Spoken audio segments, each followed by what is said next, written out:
and giant paper cups. Your bangles shook like tiny hearts. 2 tickets to a town too small to know the weight of what we'd torn apart.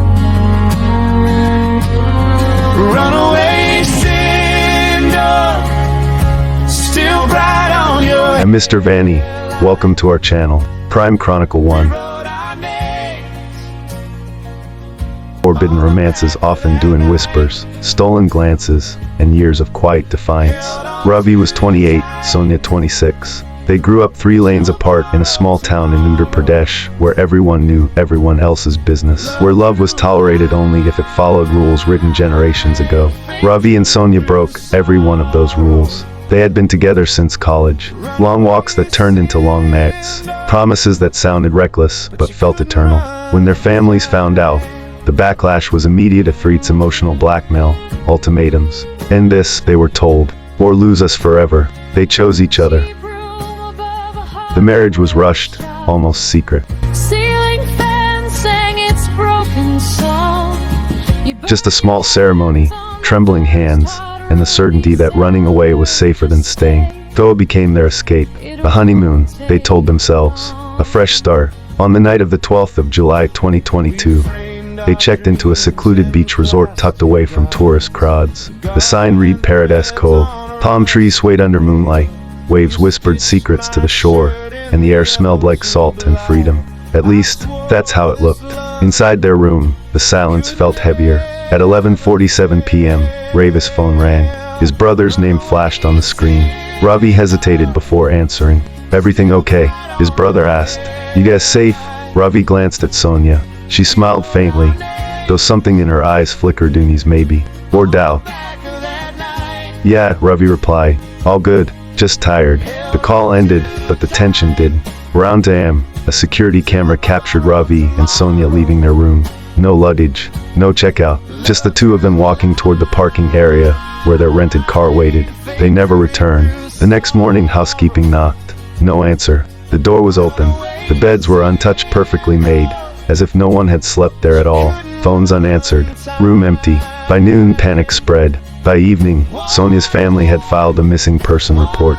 The police traced the couple's last phone pings to an area bordering a dense mangrove trail a few kilometers from the resort, an isolated stretch of land where the road dissolved into twisted roots and black water. The search began. When Detective Mehta took over the case, he sensed immediately that something didn't add up. Couples don't vanish like mist, not without leaving scars behind. The first crack came from a gas station CCTV camera on the coastal highway. Grainy footage showed Ravi's car passing through at 1:30 a.m. Just seconds later, a black SUV followed, lights off, moving deliberately. Then came the fisherman. He was old, weathered, the kind of man who noticed things because his life depended on it. He told police he'd seen a car parked near the mangroves that night. To people inside, voices raised. A man and a woman, he said. They were fighting, loud. A few meters into the trail, forensic teams found a shirt tangled in thorny branches, blood-stained. When DNA results came back, the room went silent. It belonged to Sonia. Phones revealed more. Minutes before their disappearance, Sonia's phone received a call from an unknown number. The call lasted just 27 seconds. No recording, no trace, just silence after. As the nation slowly learned their names, Detective Mehta dug into Ravi's background. What he found changed the direction of the case. Ravi had taken out a 2 crore life insurance policy recently. Sonia was listed as the sole beneficiary. That discovery ignited suspicion like gasoline on fire. A close friend of Ravi's came forward next. Nervous, guilty, he was drowning in debt, the friend confessed. Loans, gambling losses, creditors calling day and night. But he said he had a plan, one that would fix everything. The implication was chilling. But just as the case seemed to point in one direction, a second witness shattered the narrative. A woman had been seen near the mangroves at dawn, walking away alone. She wore jeans, a loose top, and a red scarf. It wasn't Sonia. The police widened the net and it tightened around a local taxi driver named Mohan. Records showed Ravi had hired him the night before. When officers brought Mohan in for questioning, he denied everything. for 12 hours. Then he broke. Tears streamed down his face as his voice collapsed into whispers. He said Ravi had paid him 5 lakhs to make the problem disappear. He described the mangroves, the argument, the moment things turned violent. I hit her, Mohan said, with a rock. I didn't mean to kill her. Ravi was there. He told me to do it. According to Mohan, Sonia had discovered something during the trip. Something about money, about the insurance, about a plan that didn't include her walking away alive. After Sonia fell, Mohan claimed panic took over. Ravi helped him drag the body to the creek, where tides would erase the evidence. When the confession leaked, the country exploded. Ravi's family denied everything.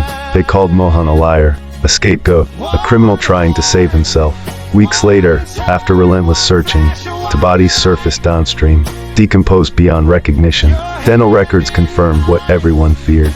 Ravi, Sonia, dead. Social media erupted. Justice for Sonia trended for days. Some called her a victim of greed. Others argued Ravi had been manipulated. News debates raged late into the night. Love versus money, trust versus betrayal. But then came the twist no one expected. The life insurance policy. It was never claimed. Months passed. No paperwork. No follow-ups. No attempt by Sonia's familiar Ravis to access the money. And that mysterious call, it wasn't traced to Mohan, or Ravi, or anyone in their families. The unknown number remained unknown. Detective Mehta reviewed the file again and again. The red scarf, the untouched beds, the call, the unclaimed money. What if Ravi wasn't the mastermind? What if the plan wasn't his? What if Sonia had discovered something and someone else made sure neither of them could talk? The trial is still pending. Mohan sits in prison, half confessing, half defiant. Ravi's family maintains his innocence. Sonia's family demands answers that may never come. And somewhere between the mangroves and the sea, the truth remains buried. Because Honeymoon Se Hatya isn't just about murder. It's about how love, when poisoned by secrets and money, can turn deadly, and how sometimes the real killer is the story we never get to hear. Thank you for watching. If this crime story moved you, because every unsolved case deserves to be told, hit the like button, subscribe, and drop your insights or questions in the comments. Together, we keep their memories alive in the search for truth alive.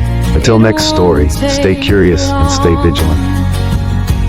Stand shy in paper cups. Your bangles shook like tiny hearts.